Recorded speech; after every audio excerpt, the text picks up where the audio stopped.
Oi, no vídeo de hoje eu vou desmitificar uma coisa que muita gente fala. O maestro sabe tocar todos os instrumentos.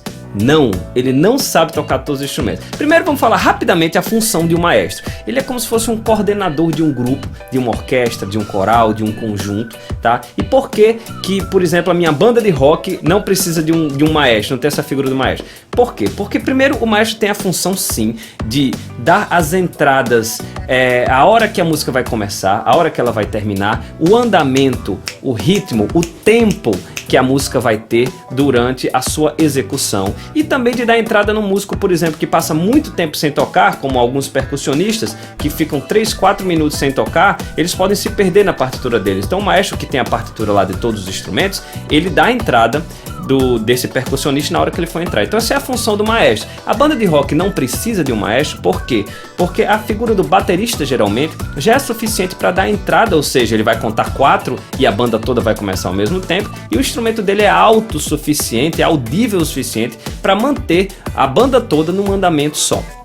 O maestro também tem uma outra função importantíssima, que é dar à música que está sendo executada a sua cara, a sua interpretação. Se você colocar uma mesma orquestra para tocar uma mesma música com maestros diferentes, vocês vão ver que as músicas vão soar de formas diferentes. Tem maestro que prefere tocar a música num andamento mais acelerado, outros num andamento mais calmo, maestro que prefere uma pegada mais forte, já maestro que prefere uma pegada mais fraquinha. Então cada maestro dá essa interpretação. Ok, agora de onde veio essa história que ele sabe tocar todos os instrumentos? Ele não tem como saber, porque você precisa de uma vida inteira para dominar um instrumento. Imagine quantas vidas ele tem que ter para dominar todos. Geralmente os maestros tocam bem um instrumento, ou às vezes até 2, mas mais do que isso é impossível. Imagine todos os maestros do mundo tendo que voar para o Brasil desesperadamente para aprender a tocar a vuvuzela, que foi um instrumento novo, né, que foi criado especialmente para a Copa do Mundo. Isso não tem condição de existir.